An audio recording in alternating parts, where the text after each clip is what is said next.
Good day, Tactile Feedback team, and welcome back to the ClicksCast. It's a podcast from the company helping you take action in 2025 by bringing buttons back to 100,000 iPhones and counting. From Brooklyn, New York, I'm Michael Fisher, a bespoke tech YouTuber and co-founder of Clicks, and I'm joined as always by my co-Clicksters. From Toronto, CMO and noted nautical spa enthusiast Jeff Gadway. Jeff, how'd he do? Hello. What's the appropriate greeting for being on a boat? Ahoy. Ahoy, matey. Oh, yeah, Ahoy. right. That's the one I was looking for. Permission to come aboard. I want to hear about that spa. From Winnipeg, though, Clicks president and Crackberry blogger for life, Kevin Mitchell. Good morning to you, sir. I like that we're doing a morning podcast. I've been up since 4 a.m. Yeah, and it's the best. It's just still the best got time energy to do anything creative. Yeah, I absolutely hate it. And rounding out our Quad City bingo this week, from Waterloo, it's Trudy Cohn, our VP of Growth. Trudy, welcome aboard. Thank you. Thank you for having me. Yes.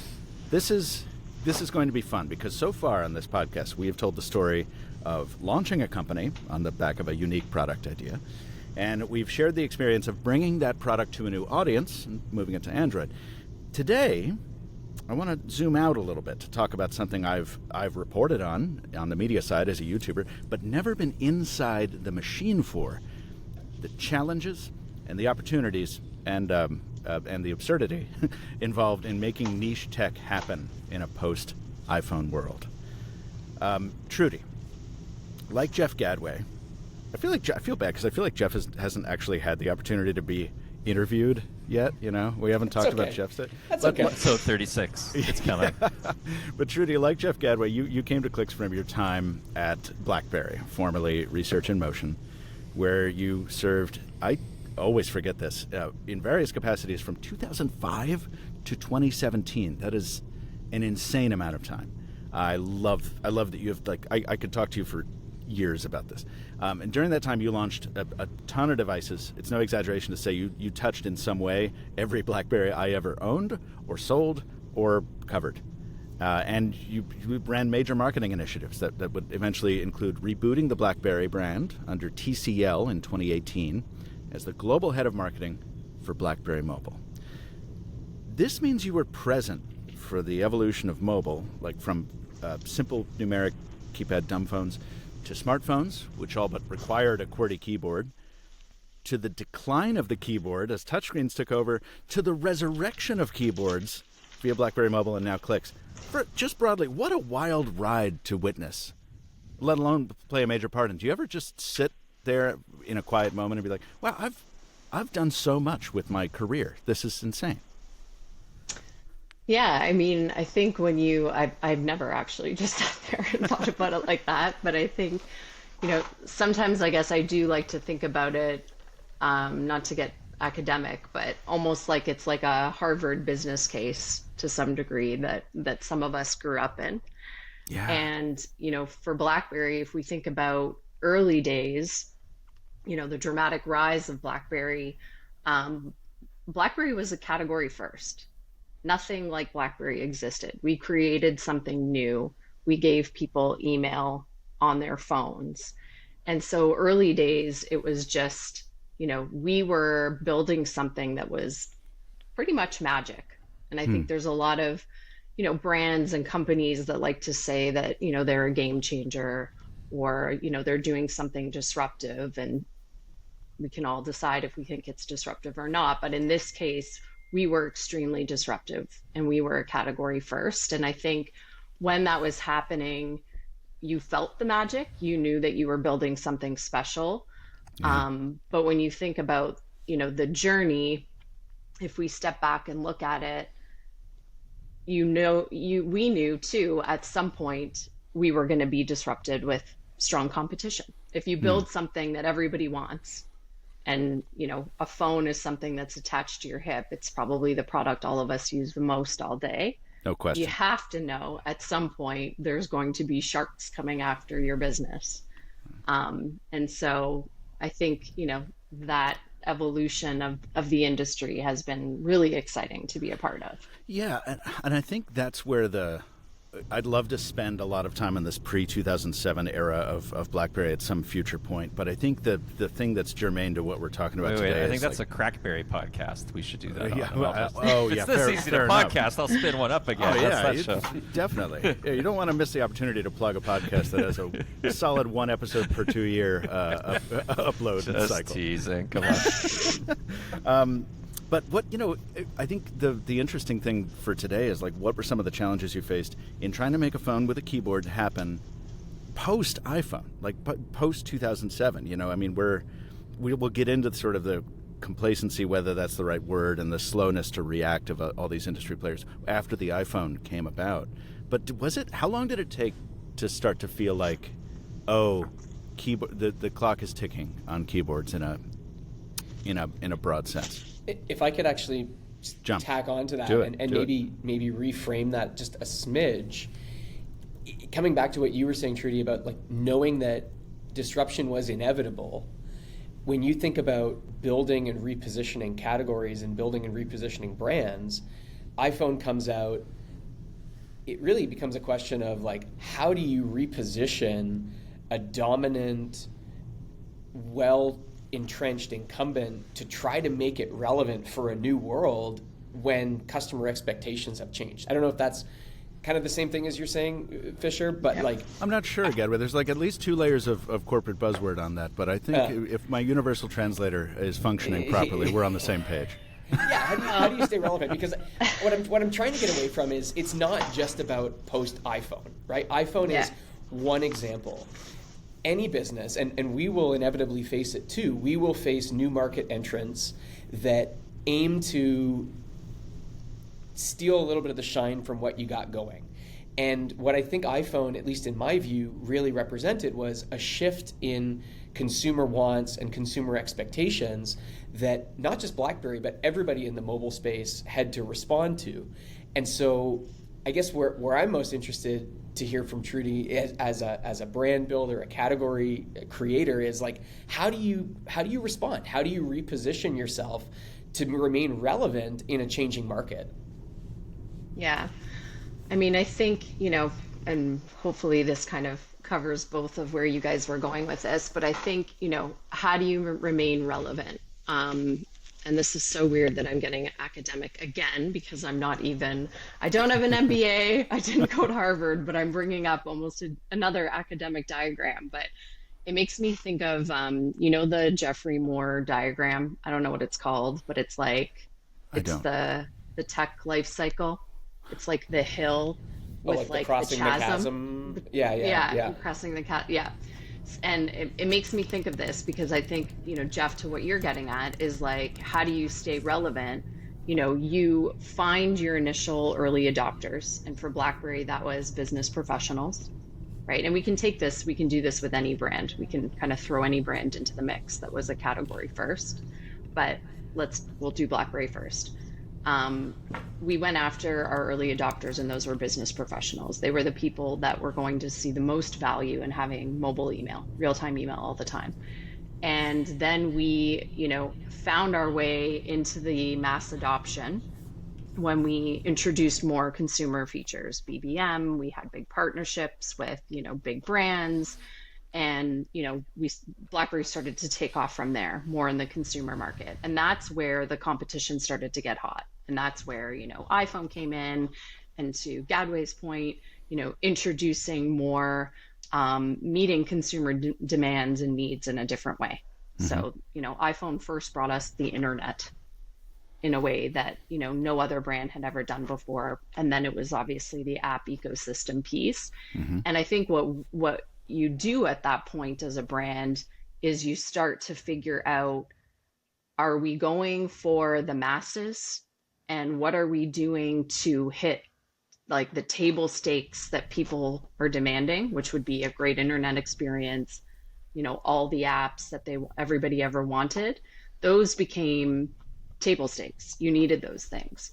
But what are you going to do now to differentiate so there's still value for you? And so as BlackBerry, I don't think the challenge was ever, or the decision was never, do I want a touch screen or do I want physical keys? we were almost kind of forced into that narrative a little bit because we focused on the element that was so unique to BlackBerry and so different that people still loved, while we were, trying to up level our game with apps and with, platform elements that iOS and Android had, where, we had fallen behind at a period of time. So to be clear, you're Right? talking about, when you talk about that element that people love, that like is that the keyboard you're referring to, or is that? Yeah, Yeah, okay. exactly. That was the what everybody still held on to in terms of BlackBerry. It was really the keyboard later in time. But I think you can look at that like, if we take another brand like, let's take like Aura Ring, right? I've got one, Aura Ring is another category first, right? And I would say that they're probably in the phase of like early majority. So you get the biohackers, you get the wellness people, you bring them on board with biometrics around sleep or readiness. Now they have competition. They have Whoop. You can do stuff with Apple Watch. There's a lot more competition. Actually, I would argue the better starting point to that analogy or parallel would be Fitbit. Fitbit was the real category first, and I started wearing a Fitbit from the very first one.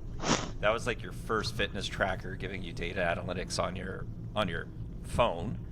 And they kind of went BlackBerry style, where they didn't really change the experience, but they started doing variation after variation of, here's your Fitbit Alta, your Charge HR, your Charge 2, your Charge 3. So they had like form factor after form factor without a big change to the user experience.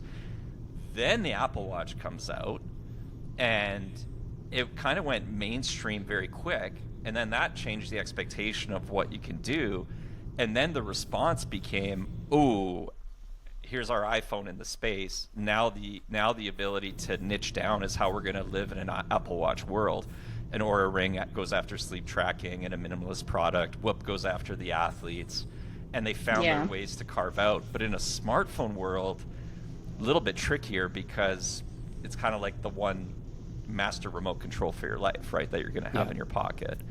But totally get the But this conversation first. Whether you makes start me, with Aura or Fitbit, it's the same sort of thing. Where it's it makes me wonder if your differentiation is really limited to a very physical attribute of your product, vis-a-vis buttons, right? Is your value, is it too narrowly defined? I guess you think about a company like Apple or something like that. It's not like touchscreens, right? It's something much bigger than that. It's bigger than just buttons. It's bigger than just a form of input. And whether it's BlackBerry or thinking even about Clicks, if our whole raison d'etre is just buttons on a phone, is that too limiting? Versus if we stand for something much more, right? Or like what timing plays a massive part in it too, right? Because Trudy, not to like correct you with a capital C, but I this is an annoying thing that I don't like about life, is that Aura Ring wasn't the first. Like, I was wearing a ring called the Motive health tracker that was smaller than the Aura Ring and as technically impressive in 2017. And Aura started before that, by the way. Aura started before that? I'm getting corrected with a capital C. But wait a second. When did Aura? But Aura didn't ship a fitness ring before that, right? Who's going to Google now? I'm Googling now. Maybe I'm wrong. Maybe I'm confidently stating. I think Aura started like way earlier than anyone thinks. Yeah. Aura launched its Kickstarter in 2015. When did they ship?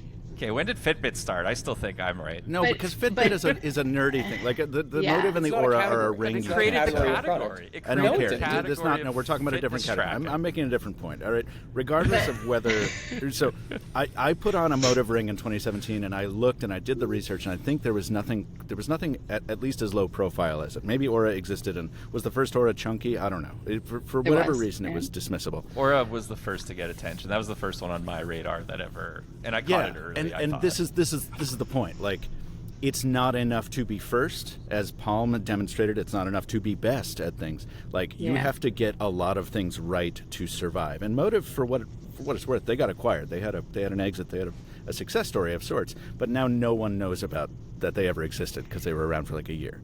Yeah. Well, And where I was going though with the Aura ahead, piece, please, just yeah. kind of coming back to what you guys were originally asking, was they have been around longer than anyone thinks. There is a lot of competition now. There's no shortage of ways to track your biometrics. But what I think is compelling about where they are now is they're now coming back and finding a new specific audience that they're going after and building their product strategy around it. So it used to be about trying to get, anybody who cared about tracking biometrics. Now they're very overtly going after women's health. They have partnerships around cycle tracking, fertility, perimenopause and menopause, and they're Really? coming back and carving out their space of like, there's Fitbits and Whoops and all the things, and we're going to do the best job for women. And if I think back to where we were with BlackBerry, it's a little bit similar. We got to a point around, 2016 where it was like, okay, we're not going to say we are for every single person anymore. We're going to come back to our heritage a little bit more. We're going to go after privacy and security again for consumers. We're going to, really dial in what we're offering for business professionals. And I think there's a lot of parallels with the way that we think about even Clicks and, who Clicks is for, and where we are in that, Jeffrey Moore life cycle. Like, we're still finding our early adopters for Clicks. We're still building and testing who those people are, right? Yeah, it must have been challenging to steer the audience perception or the consumer perception after that point, because I know, whether I'm talking about Clicks on social media or something else like Pebble, which just recently relaunched in a very small way, like everyone seems to assume, in my audience anyway, that if you're not targeting the mainstream, you're doomed to failure. Or if the mainstream doesn't accept you, you're doomed. And it's one thing to build a brand from scratch and say, hey, we're never going after those people. But it's quite another, I imagine, Trudy, to pivot a brand that really was in everybody's pockets to like, no, now we're entering a chapter where we are a specialty solution. Yeah. But specialty doesn't mean small in the modern world. That's the thing that I think the average maybe commenter on Reddit or a YouTube video isn't stopping to think about, right? Mm-hmm. Like, I think you said it on the first episode where even with a product like Clicks, like our thesis was if it's 1 in 1,000 iPhone users who will buy it and love the hell out of it, we're still going to take the risk to build it, knowing, we're ignoring 99.9% of people. It's been much higher than that, but it's just not needed to build a successful business. And I think to the point Trudy made, like, that's exactly it, right? If you try to do the mainstream product, you will eventually probably get run over. But if you find your niche that you can be the best in class at and dominate, you have a sustainable business for a long time, and you're probably going to build a moat around it because you're going to care about that thing more than anybody else on the planet. And that's, I think, how I feel about, say, with what we're doing is, I don't think, if there's somebody who wants to build mobile button products in 2025, 26, 27, they might as well join the Clicks team because we have all the talent in the world.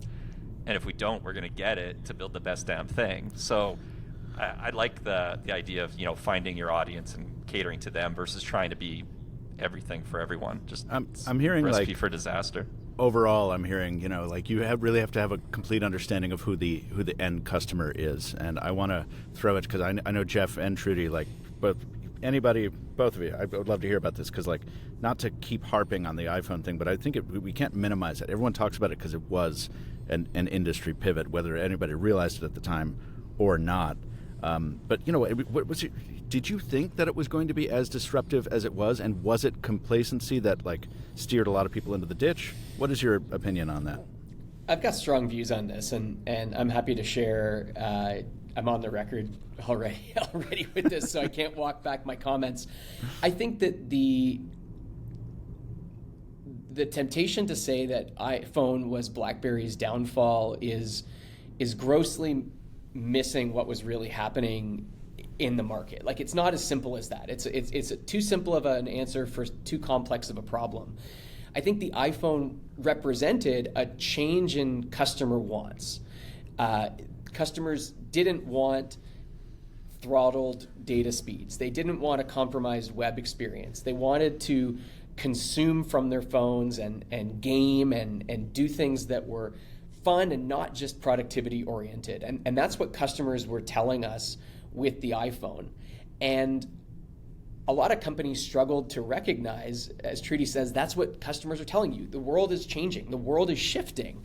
And companies either need to figure out how to adapt and meet those, I call them like category hygiene factors, while at the same time delivering on whatever it is you differentiate on, or maybe risk getting left behind. And I think one of the challenges that BlackBerry struggled with is they felt like those things could be kept completely separate, right? Well, you don't need those things because you've got this thing. Well, you kind of need a bit of both. You need to be able to do all the things that people want to do as the new table stakes, in addition to the things that make BlackBerry really special. And part of what I seem to experience, this is just my own personal viewpoint and lens on the world, is that at the time, BlackBerry often thought of our customers as the wireless carriers, because the way that BlackBerry was selling and go to market was through carriers. And so what the company needed was the carriers to buy the products. And what did carriers care about at that time? Data efficiency, a product that was distinct and differentiated to each individual carrier. So Rogers got a color, and Bell got a color, and AT&T got a color, and T-Mo got a color. Yeah. And BlackBerry, I think, was maybe a little slower to recognize that at the end of the day, it's a customer that's shelling out of pocket. It's even the business user that was operating in that whole bring your own device world that started to grow a lot of popularity. They're the ones that get to make decisions with their wallet around what they want. And so just catering to the carriers and what the carriers want wasn't going to fly in that new world. So that's a very, I guess, long and nuanced answer. But I'm so glad you brought it up, because I've been like biting my tongue, hoping you were going to say that. I think the question you're asking, Fisher, misses the point that like Apple changed the industry, right? Like they built a phone. Remember, they got an AT&T exclusive. They launched with AT&T first and only for the first couple of years in North America, much to the chagrin of Verizon, first 4 years or so. Yep. Nobody was able to do something like that. So they built a product that they knew was changing the game, but they had to get the buy-in from the carriers to literally say they're going to actually upgrade this network over time. Because I remember sitting in Barcelona watching Mike Lazaridis, the co-founder CEO of RIM, talk about the looming data apocalypse and how high, devices like the iPhone were going to bring down the network and every phone in the planet would stop working. And he was saying it because he was still living in the physics of the modern carrier infrastructure world, whereas Apple knew probably before they launched the iPhone for the first time that there was buy-in coming from AT&T and others where they're going to invest billions into rebuilding the networks to support this type of data usage. So they were changing the game, and Apple was saying we're only going to build one SKU, right? Before that, everybody's fighting building multiple SKUs. Now, Fisher, we've been in business a year and a half, and you see how SKU complexity drains time, energy, resources, increases costs. Yeah, we could have a whole episode on SKU hell. It creates more conversations and touch points. To change it to be like, we build one product that we're going to launch every year, and you can take it or leave it world, that was part of the revolution of what happened, right? And I think everybody was reacting to that. And before that, it was literally a different game being played, which BlackBerry was winning, and Apple changed the game. So I think you can look at it from the consumer demand side, but there was this actual, the way the companies were built was for a completely different cadence, purpose, customer, etc. Before you hop in, Gadway, I want you to hop in because this is actually your question. So Kevin, take your complaints about the question to Gadway, because I just rephrased his question. Yeah, Gadway, step in and defend this question that got me in trouble, and then I want to bring it back to Trudy. Well, just make your point. So my point was going to be iPhone. Anchoring the question on iPhone is also taking a very North American centric view, because the world is a very big world, and at that time, BlackBerry had made some choices to focus a lot in emerging markets and developing markets. We were selling millions and millions of curves and lower cost phones around the world. Markets like Indonesia and entire geographies like Africa were going BlackBerry first, and that involved a very specific skill set, making low cost, high volume handsets and scaling that business to the moon. And even after the launch of the iPhone, there were a number of quarters, maybe even a few years, of continued rampant growth of BlackBerry on the back of that global expansion. And so I think if there's any, C word, maybe it's not complacency, it's choice. And BlackBerry was focusing to choose those markets and then sort of missed an innovation cycle on that premium North American high-end handset, but it's really hard to do all of those things at the same time. Trudy, is that your feeling as well? Do you agree? Yeah, I mean, I think, if you think about it, stepping back and sort of reflecting, again, there was always going to be, if you are a category first, there's no competition yet. There's going to be competition that comes in, and I think it wasn't complacency. It was just a moment of, okay, big competition with big money, with big talent came in really quickly. And, to Gadway's point, it wasn't just iPhone, we're not even reflecting on the challenges that came with Android. Right. Android open source all of a sudden opened up many more players in the smartphone space, and lots of more innovation that came in and made the whole market, change yet again and shift to more of it being more of a platform economy than just, smartphones. So I think,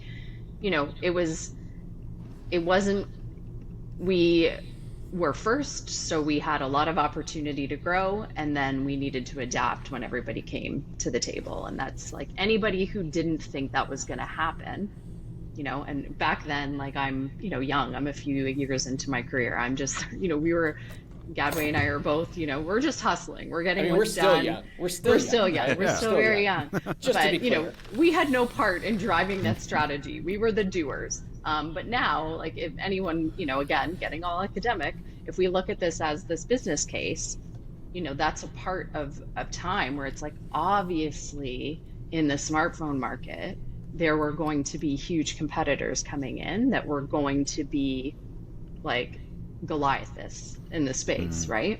Mm-hmm. So maybe the question to kind of close this chapter is, we've reflected, we've taken stock. What have we learned? Because I think that's the real question, and I'm curious to actually hear that from everybody, both from Trudy and I, who lived it from the brand side, and then from Michael and Kevin, who from a tech reviewer side, you see new products entering existing categories all the time. You see companies that are coming in and trying to disrupt old business models, old ways of doing things. As the team, part of the team that's building not just the Clicks product, but the Clicks business, what can we take away from this story to make sure that when these tide shifts happen, we're in a position to not just weather them, but ride them to our advantage? I have answers whenever you want them. But I Kevin, can go. I can No go last. dead air. No dead air. I can go Start. last. Yeah, that's Okay. the only rule in the show. So I think No there's a couple. I think one, from a Clicks perspective, I think about I never want us as a company to launch a Me Too product in a category where we're launching the 43rd version of something where there's 42 other versions before. I think we want to always be the first in a category. Now, whether we're the first big innovation in an existing category, that's maybe an easier business to grow because there's an existing audience base and you build something differentiated and better, versus being some new category that nobody even knows about, so you have to educate everybody in it. So I think that's one thing that I've taken away as a better way to build. Trudy, do you have some I'll pause insights there. on that particular front?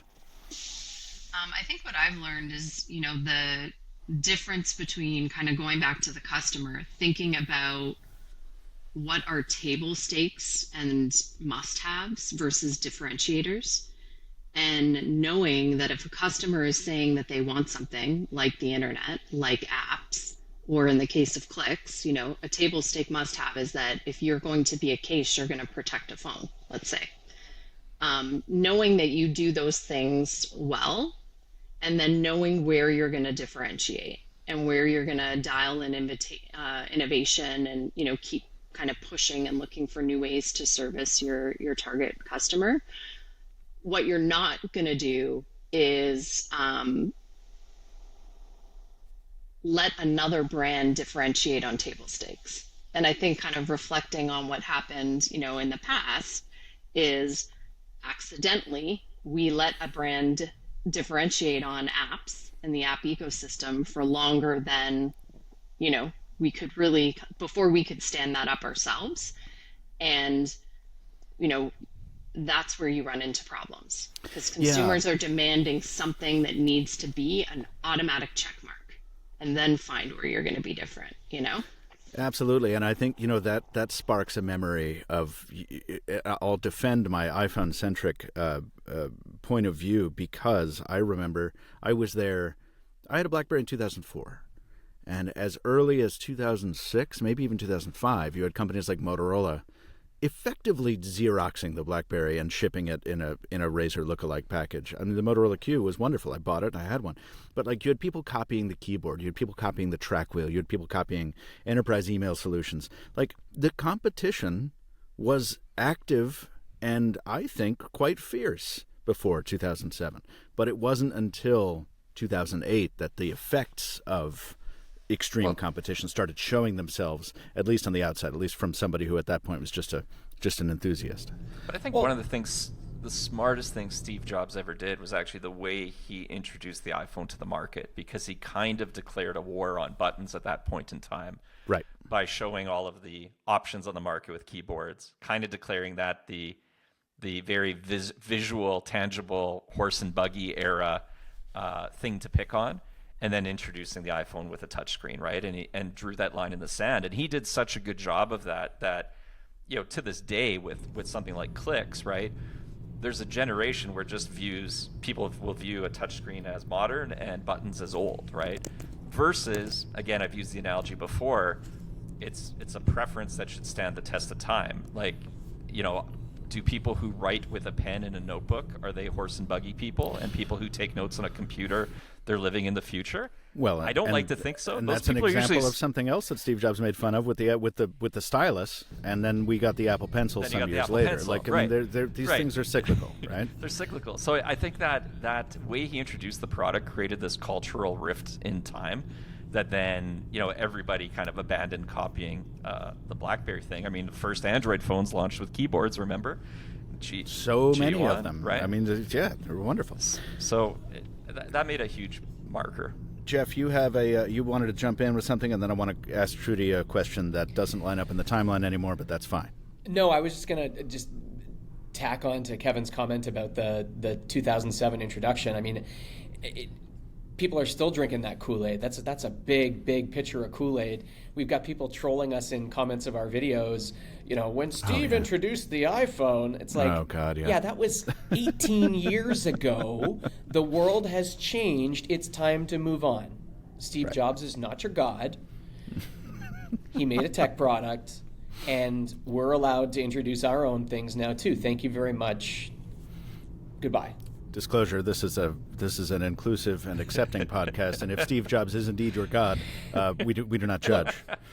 Hey, I've had the biggest pivot on the cult of Apple. Like when I was at BlackBerry, and I can go back in my Facebook timeline and see I made some very dismissive comments, around just how culty Apple was at the time. But I think what I've come to recognize is that they're very effective marketers, right?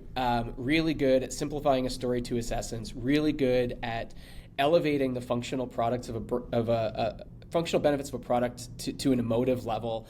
And I've learned a lot from it. So, I say that a little bit tongue in cheek because, we're still fighting that headwind of people who believe that because it was decreed by Apple that phones should not have keyboards, that can and is the only way things should ever be going forward. And I just don't agree. I mean, that's why we're here at Clicks. We're here to challenge the status quo. We're here to do something different. We're here to bring a new product experience to an existing category. And if we just played by those rules that were set out for us in 2007, we wouldn't be here. So that's why I take a little bit of a harder line on it. I mean, look, you're preaching the choir. I was selling phones at the time, and people would come in to the Sprint store where I was working, being like, "Can I want to get the iPhone because I want the real internet." I'm like, "Been giving you real internet on your phones since 2003." But I took the point. What people were seeing was multi-touch, and people were seeing HTML rendered in a way that you could actually play with in real time. And like, I got it. But there were so many. We could have a separate episode on like, hey, the iPhone didn't invent these things. I get it. I think the one other takeaway to your previous question that I add on is still lessons learned going forward, and what do you learn from that is just disrupt yourself. Like, I think that's the mantra I think I try to have, and I think we have, is put it on a t-shirt. Don't wait for somebody else to do it. Like, build better products than your last one. Be the one to surprise yourself, and then that's how you stay ahead, regardless of what you're doing. We can relate because I go through extended periods of not doing that in my creative pursuits, and you feel it. You drag, and you're like, wow, I'm just doing the same thing I've done a billion times before. It's working for now, but then, then I think of, just to pick on somebody else for a change, then I think of Nokia. Trudy, tell us, I know we're kind of constrained on time here. I'm interested in what your first reaction was when, I presume it was Kevin, but maybe it was Jeff. How did you join us? And what was your first feeling in the moment that you realized that somebody was building something that looked like Clicks? I don't threaten everybody. You did. I think that, you did. Oh, I did. I bet you did. You did tell me you Sorry. would need to. This is me. My story's the same as I think both of you guys. It was like the spring, Kevin called me, one of our catch-ups, and it was like, check this out, showed me the sketch, and talked about what was going on. And put yourself in that moment, like right in that moment when you saw the photo or whatever. Like, what did you? Your feeling? It's okay to say like, this is absurd. What are you doing?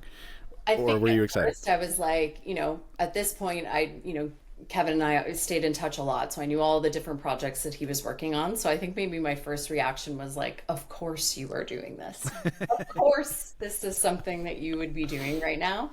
But excited about it because I held on to keys for so long and, loved my BlackBerry and obviously stayed through right to key 2 and beyond. But, I guess for me joining the team, it was a part about, obviously advising, and I was an investor too. So being a part of that journey, but so much of that early days was just believing in Kevin. I was like, Kevin is great at building businesses. He is smart, to work with him again would be amazing in any degree. And this was, before knowing that you guys were both going to be involved too. And so much of it was just about like, confidence in Kevin. And Notice how Kevin has not cut her off at this point. Is just go on, keep going, keep going. Yeah. Kevin is wonderful. He's the best. This is the official Kevin Michalik fan club. Yeah. What was putting your marketer's hat on for a second? Did you ever feel like we've watched that movie before? Buttons are gone. This is going to be hard. Like, what was the hardest thing that you projected that Clicks might face in either getting to market or starting to establish a brand, having gone through as you started kind of the rise, the reign, the fall, and the rebirth of BlackBerry? Yeah, I mean, I think what I was thinking about is Clicks faces and is going to face some of the same challenges that we had when TCL, when we launched Key 1 and Key 2, which is showing the modern smartphone user that buttons bring a lot of value. And kind of going back to what we talked about before, where I said it was never a decision about, is it a touch screen or is it buttons? There was so many more other reasons why people were buying iPhones. It wasn't because they wanted to give up their buttons and they preferred a touch screen. And I think that that's, what this is like for us today as Clicks, in our own right, we are a category first. And it's not necessarily within smartphones, it's within mobile phone accessories. We are doing something new within phone cases, but we have to educate and find customers and tell them why buttons are going to help them be more productive, help them get more stuff done on the go, make their experience better. And the same challenges existed before when we launched Key 1 and Key 2, because so much time had passed that you're trying to say to people, hey, we know that you're on a touch screen and you're okay with it because you've been using it for 15 years. Right. But guess what? Buttons are actually better for these reasons. And, I think one great thing that we have going for us is if you think about like tech a little bit like fashion, and what's old is new again, there's an openness to some of that right now that we can really embrace. If you think about like the flip phone resurgence, and we're kind of coming back where it's like there were form factors that people loved and physical features of smartphones that people loved, and they kind of went away because all we got was like a rectangular slab of glass for 20 years. Yeah. So let's, really bring some of that stuff back, buttons being one, flip being another, and start to rethink that. So it'll be interesting, I think, to see where Apple goes next with how they design, phones in the future. Can I just say what a relief it is? Because normally I'm the podcast guest on somebody else's show trying to make the case for fun again, to bring fun back to phones. Trudy, that is very well encapsulated. That is more elegantly put than I usually manage to. But Question since oh man, it was going to be so good. Oh, it was going to be so smooth. No. It's over. What now. are you going? Go ahead, What are you Kevin. going? Well, Okay. I was going to say fashion. You gave that fashion analogy, and similar to the challenges some like clothing manufacturers face. Like, I know I don't like to buy something unless I can wear it. Jeff Gadway in our rundown is like, hey, what are some of the challenges of selling a tactile product to customers who don't get to touch it first? Because we're like, so much of our stuff is going through DTC, right? Like, that's something that you have to tackle head on. How do we do it? Yeah, I mean, for us, we had this opportunity come to us way ahead of when we would have expected with Best Buy. I don't think anybody had Best Buy in the bingo cards for 2024, but off the back of CES and the strong interest in Clicks, we had some interest from the Best Buy team in the United States, and they were building out a really interesting concept within some of their top stores called the Theater District, or that's what they were calling it, where they were curating products from across the store. It could be cameras, it could be wallets, like smart wallets, it could be vacuums, it could be mobile keyboard cases for the iPhone, and bringing these products together in a way that made it easier for customers to experience them hands-on. And when we had an opportunity to participate in that, we had to jump at it, even though it was way ahead of when we would have ideally been in a retail presence, because let's face it, retail's expensive, it's challenging to activate it at times, it has a completely different business model and margin structure, blah, blah, blah, boring stuff. But we had to do it because it allowed us to get closer to our customers and give people a physical experience with Clicks. And so I think that was something that I took away from the BlackBerry experience. I don't know if that lines up, Trudy, for you with TCL, because TCL, I guess, was one of the first times that BlackBerry kind of went direct in its history too. TCL, right? which ran the BlackBerry mobile brand in 2017, 18. Yeah, perfect. Yeah, I mean, I think, the sort of show don't tell component when you have a product that people want to feel always brings different challenges. I think for us, there's a really large group of people who remember what buttons feel like and fondly remember that. And so you want to put it back in their hands again just to remind them how good it feels. But there's also a huge, group of people, like about 40% of our customers who've never used buttons before, ever. And so it's an important part of our customer journey that we're thinking about is how do we find a way to get Clicks into more people's hands so they can try it? How do we make it easier for people to buy and try too, is another way to think about it. but I guess the positive piece is that people know what buttons feel like.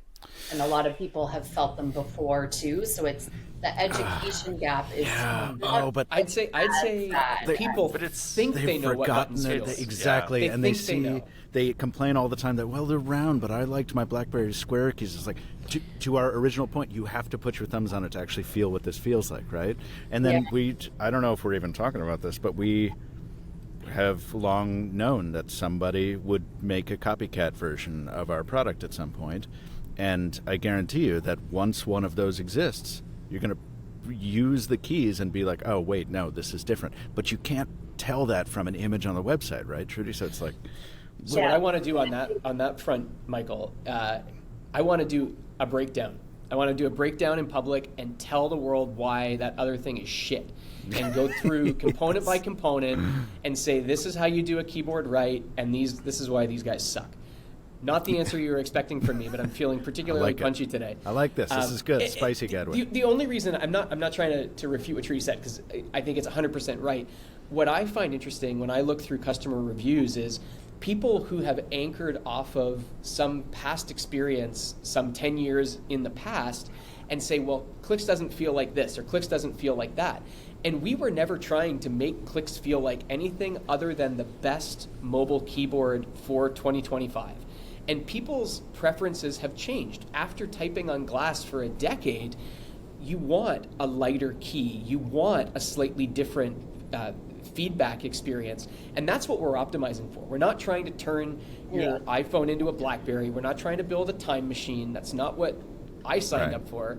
And so I think what we're trying to do is build a modern physical keyboard experience that meets the needs of today's users, not something that makes it feel like typing on a product you used in the aughts. Yeah. Trudy? Well, where I was I totally agree with that. And where I was going with it too is that in some ways, putting it into people's hands early, we may learn that that's actually not the best idea, because Clicks requires a bit of time.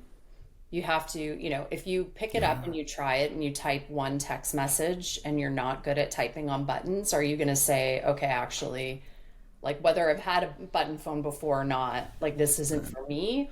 Or, you buy it and you give yourself the 2 to 3 weeks to get used to it. You realize, okay, now I'm typing really, really fast. This is awesome. I'd have less typos. I'm using this instead of my laptop sometimes. That's when you want them to make the decision. So I think, we have a lot to learn. We're obviously brand new and we're going to be testing a lot of things, but I think that that's one aspect of that buyer's journey that we're going to have to play around with a bit. And I think, the reason why I made the comment about it being, from a buttons perspective, people know what buttons feel like, is because there's, if I put on my health and wellness hat, like where I came from before I joined Clicks, there's even bigger challenges, I think, when you look at products that people literally have never heard of before or tried. There's technology that is telling you it's going to help you sleep better or give you stress relief, or, cold plunges do this, saunas do this. Like, there's so much there that you do have to feel and try to understand that the product works. And I think our challenge is like not quite as big as like trying to tell somebody that, wearing an infrared mask is going to get rid of your wrinkles or whatever that, kind of next step. Are you looking for your mask? I'm looking for my mask. I think it's upstairs, but yeah. Gadway, should have worn it last night. You wanted to dovetail on that. Yeah, I think to make a point on this, one of the things that Trudy did when she joined the team back in the fall, this is something, total kudos to you for, was coming up with this Clicks promise to give people thinking about Clicks the permission, the confidence, the license to buy it really risk-free and try it for an extended period of time, 30 days, and see how it feels. And if they love it and they fall in love with it, like many customers do, then they'll keep it, and it just becomes a new part of how you use your phone and how you work and how you play on your phone and everything else. But if you don't like it, either because it's not for you, or maybe you are looking for a circa 2007 BlackBerry experience and this isn't it, you can return it, no questions asked, no risk, no harm done. But and what so you it's should giving, really do is give it to another person in your life who loves buttons, because returns cost money, and returns cost money. Startup. Yeah, I think I'm thinking about it from the stance of like, how do we eliminate the friction, eliminate the risk that might be holding somebody back, that might be just on the fence and go, I'm not sure if it's going to feel right, I'm not sure if it's going to feel the way I like. And so huge kudos to Trudy for pushing real hard on that and operationalizing it. Agreed. I think, Trudy, that's the thing I want to ask you. Like, if I look at the BlackBerry mobile efforts around Key 1, Key 2, the challenge at that point in time was obviously you have a massive brand that everybody knows. So when you start to see it online, and people who follow, saw it, they live all over the world, and it is this tactile product. And if you go back to the heyday of BlackBerry, you could leave your house, walk down the street, and within 5 minutes touch one. But when it was getting relaunched as TCL, that wasn't the case anymore, right? Like, the people are spread out through the world, and there's not every carrier store in every country carrying the product. So it sort of became this thing where people had an expectation that they'd be able to like touch it and see it and feel it right away. The odds are they probably couldn't do that, which I think made, with the budgets and the effort that TCL was putting into it, almost incongruent to BlackBerry of old. Whereas it's almost like they had to think like a brand new D2C company, which wasn't really the case, because there were still carrier partnerships and retail partnerships getting announced. Whereas I feel like taking those learnings and where we're starting now, we're starting more D2C first. Probably the happiest customers are the ones who don't touch the product first, because we have a chance to build their excitement, their emotion for the product, teach them how to hold it, how to use it before they get it, and set them up for success, versus maybe in the past where it's like, well, they think they know what they're getting, but they can't even find it to get it, and they have an expectation that they have to get their hands on it before they buy it. Is there a question in there, Kevin, or is it just The question is, do you agree? I mean, everything that you said is true. I guess I think the piece with TCL when we were doing BlackBerry Mobile is, we were still reaching for mass adoption. Mm-hmm. And we were at that point, more of a specific target audience. So we were able to build a very dedicated fan base, and, they're still out there. And we were able to sell lots and lots and lots and lots and lots of Key 1 and Key 2s. Like, smartphone brands today, many of them would be very happy with the success of the number of units that we were able to sell, accepting that we weren't trying to go and get, everybody who bought an iPhone back. Mm-hmm. And I think that's, where we are realistic as Clicks, is like, we don't think we're for everybody. We're not going to try and tell every single iPhone person that they should have a keyboard. We understand that we're not mass adoption. And that's why, we will be successful, because we are going to find the people who are the right audience for Clicks. And then we're starting with a keyboard, but we are going to innovate for that audience in different ways over the next, however many years. And that will be our approach, versus trying to think we're building mass market, right? And to your point, at this stage in the game, probably, if somebody wants to do a phone with buttons, you're only doing it under the realization people aren't leaving their iPhones for it. Like, people are pretty set to their ecosystems now, unless there's an extreme example. I mean, put it this way. Imagine what would have happened in 2015 if Apple launched a phone with buttons. Like, what would that have looked like, right? I've got a question. All this talk about the last few BlackBerry devices launched by TCL, kind of just to bring it over to the influencer or tech media world for a second. I remember, I was not one of these people, but there was, in addition to all the positive feedback that those last few BlackBerries got, there was a lot of pushback about some technical choices that were made that really only tech reviewers care about. Things like chipset selection and, technical capabilities that I think were outside the lens of where BlackBerry was trying to deliver. Did you find any of that feedback useful at the time, or was it all just kind of noise? And how does it translate now to to our current efforts at Clicks with influencer campaigns, say, for example? Like, how important are tech media folks as tastemakers or as, I don't know, gatekeepers? Or is it just nice to have, but we don't really need it? I mean, it's always important because they are telling your message to your customers. And I think with that audience, a lot of it is just as much education on why than anything. And I think if you think about, chipset, that's always been what can you do from a hardware perspective in smartphones? You can have a better camera, you can have a better chipset, you can have more battery life. But part of that education, and it wasn't just BlackBerry doing it, is it doesn't mean everything. We pick this chipset because we can have better battery life, because we can do this and this and this, or we can make it more affordable for these reasons, and the performance isn't actually impacted. And you get into a weird kind of circle of explaining why tech decisions that you made or specification decisions that you made that don't matter to customers.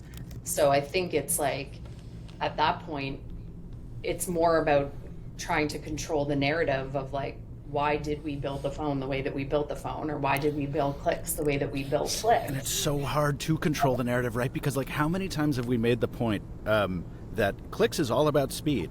Clicks is all about getting things done quickly. Never, not once. But every review, so many reviews tend to treat that as the initial question. It's does this make me faster? We've never made that promise. That has never been what the product has been about. So maintaining control of the narrative is very difficult. Yeah. I mean, my thoughts on the tech reviewer piece, they change, I think, depending on which way the wind is blowing and maybe which way the sentiment is blowing. I went on a little rant when I was in Singapore last summer, and we were planning for the iPhone 16 launch, and I remember saying to Adrian, we are seating 5 reviewers, and that's it, and we'll go deep with fewer people. And then clearly we didn't do that. We went much broader, because there are a lot of people who want to talk about Clicks, and what we said was, okay, we'll just try to better arm people. We'll give them more access. We'll give them better tools, better resources, so that they can develop a more informed story.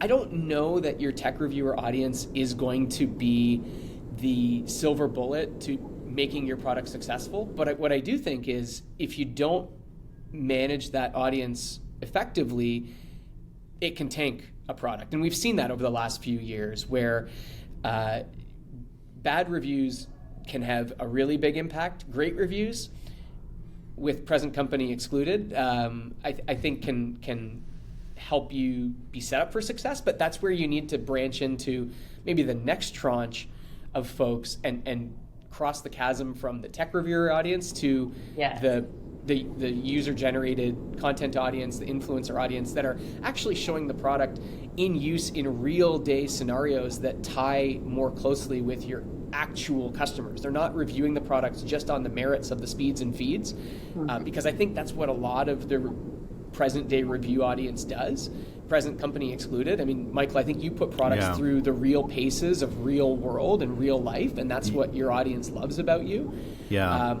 And I think that's where we need to get Clicks into, is more of those types of scenarios where people are using it as a student, as somebody with accessibility needs, as a traveling professional, as a creative.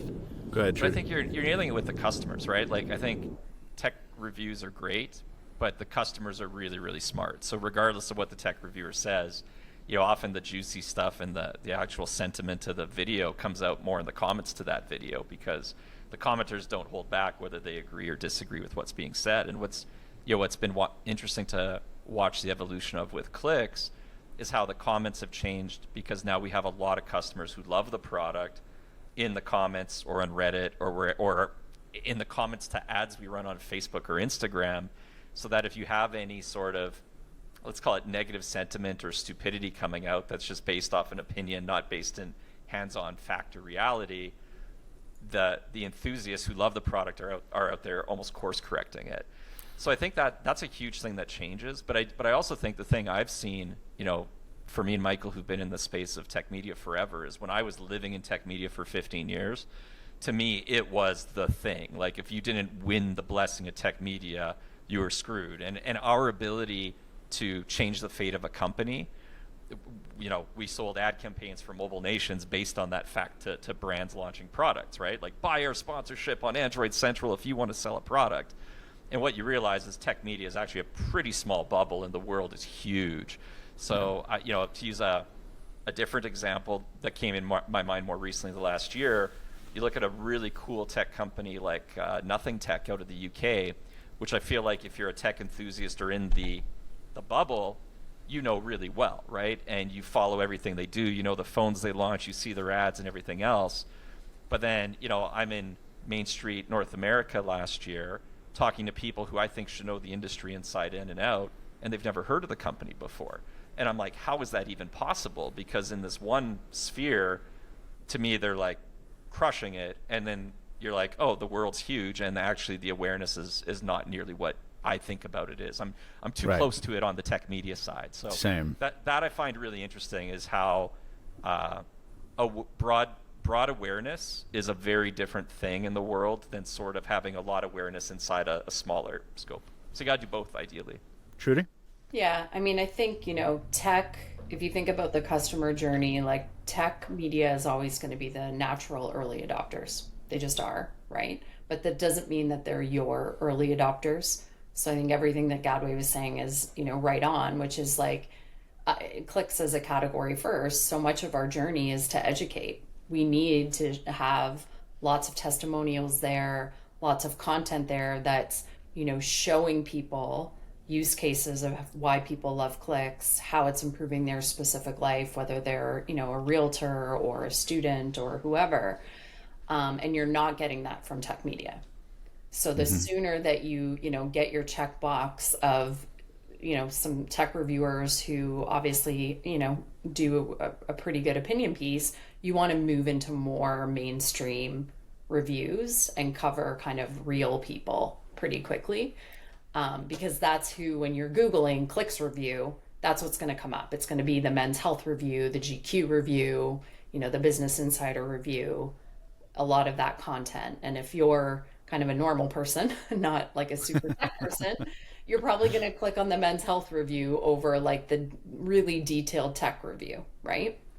Sure. It occurs to me that this wasn't planned, but I think we could do an entire episode on the media strategy and the influencer strategy, like that whole thing. It's endlessly fascinating to me because that space has changed so much over the 13, 14 years I've been doing this, and discussing it through the lens of how to leverage it intelligently as a brand, particularly a brand that, if it is misunderstood, aka if somebody just puts no effort into unboxing it on camera, doesn't know what it is, and gets everything wrong, can be quite damaging in a way that we don't deserve. And by the way, just to say, like somebody mentioned bad reviews before, if a product is bad, it deserves to get a bad review. I don't want there to be any confusion about that.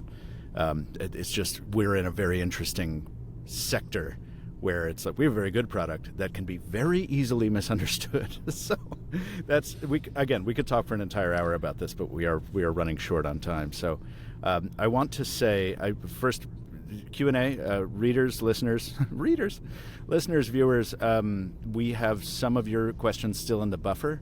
None of them are relevant to this week's show, but next week we're going to get back into some of them. Please keep sending them to me. And I want to close with one question to Trudy, though. What's your favorite QWERTY keyboard phone of all time? If it's not a BlackBerry, this would be a hell of a scandal, but please. Yeah. It's such a toss-up. It would either be Passport or Priv.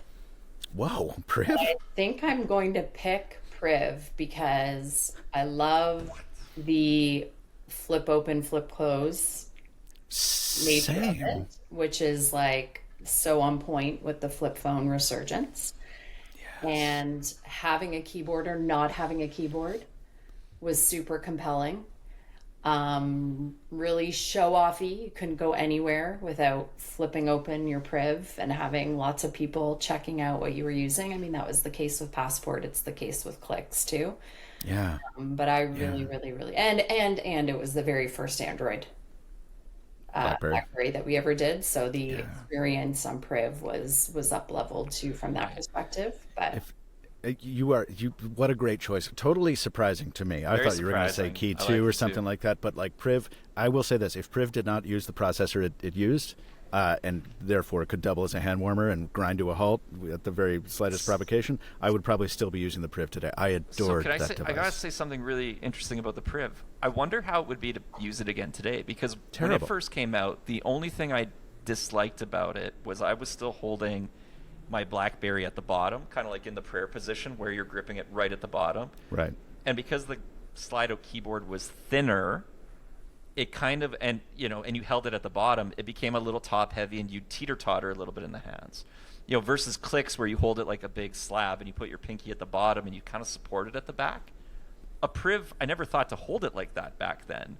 But would you hold it like that now? Because it could feel really good. Mm-hmm. Like better than it did when we first got it. I might be extra more into the priv. Somebody out there, please drop a modern processor into the thing, break all the security that you have to do, load a different OS on it, and I would love to use that phone again. Oh no! Speaking of Jeff, Kevin, you and I are going to surrender our segments this week because I think Gadway, do you want to launch your segment this week? I know we're out of time. We are, but I'll try to keep this one quick. Gadway's Gratitude Corner. Yeah, we're going to pilot this Gadway's Gratitude Corner where I thank somebody. Since Kevin's going to rant and rave and Michael's going to share his Michael's mishaps, I'm gonna use this to just say thank you. And today I want to thank the person who commented on our recent Clicks for Android video, complimenting my outfit. Oh. That was such a nice, thoughtful comment, and here's why. I still have trauma from the Crackberry forums when I got on stage and did the Passport event, and the Crackberry community came at me for wearing brown shoes with a blue suit. Now, what? I'll have you know, that is That very sounds fashionable. nice. No, exactly. It's very fashionable, especially when they are really nice suede shoes, brown suede shoes with a blue flannel suit. Like, it looked awesome. They were wrong. They were misguided. But I appreciate the fashion-forward perspective of our viewers on the YouTube channel. So thank you to the person who commented on that. What color shoes did they think you should be wearing? I mean, I don't know that we've been taking fashion advice from the Crackberry community personally. Oh, shots fired. Oh, savage. Trudy's Torpedoes. That's her new segment. I was going to say, Trudy has forgotten that I'm going to ask her to share her social handles in a second.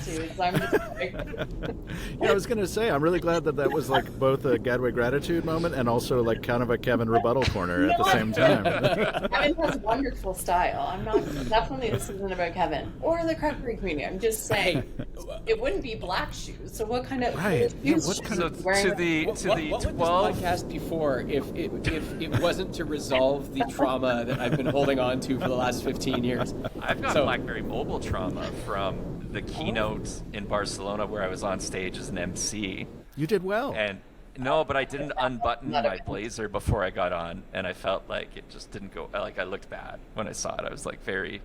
You and I have the same problem. I have the same exact thing, and I'm like, I wasn't sucking in enough. And he was like, no, you looked fine. Yeah, it's horrible. Yeah, no, trauma. It's good.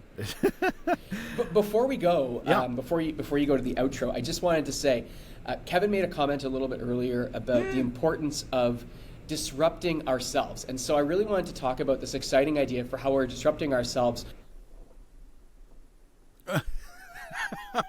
Aha! The disruptor filter worked well. Yep. So I think that new product is going to be really popular. Yes, of course. The disruptor filter didn't didn't work for the visual This feed. is an audio-only show, according to Fisher, so you won't know what I just did. Yeah, you're the one who put it on YouTube.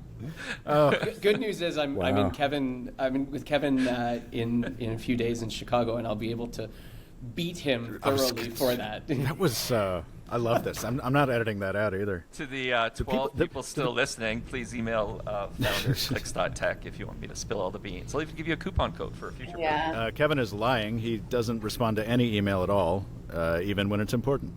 I mean, what you just did is part of what made Passport so great, right? Anyway. Amen. Oh, that was really fun. I love that. I'm not going to cut that out. If you listen to the show, you should watch this episode for that 6 seconds. Very confusing. Love it. Love it. It's just disrupting ourselves. Well done. Well done, all. Trudy, thank you for carving out the time to come join us on our silly program. It was delightful For to have having your me. It perspective. was fun. And So I we're actually mean publishing it. I this want to one. have We a whole. decided we're publishing it. There's no Jeff Protocol. We're publishing. We're not redoing. I'm redoing a Clearly, thing. it has no effect. I mean, it's. I Jeff try Protocol's to totally do neutered. a gag to do a callback on the Jeff Protocol, and Kevin just Kevin throws just up blows a right giant through it. middle finger. You know. Jeff, I loved that setup. It was great. You I've been couldn't have done sitting it on better it if you for meant 40 to. minutes. It was Yeah, I really know. good. And It was only, really good. only to be outdone by Kevin. Oh, that's our life, all of us, right? Shruti, I have a question. Do you want to tell people where to find you on the internet, or do you not? After all this, We should start with the ends. Yeah. I mean, I guess maybe this is going to be so businessy of me, but better do a if you LinkedIn. want to find me on LinkedIn.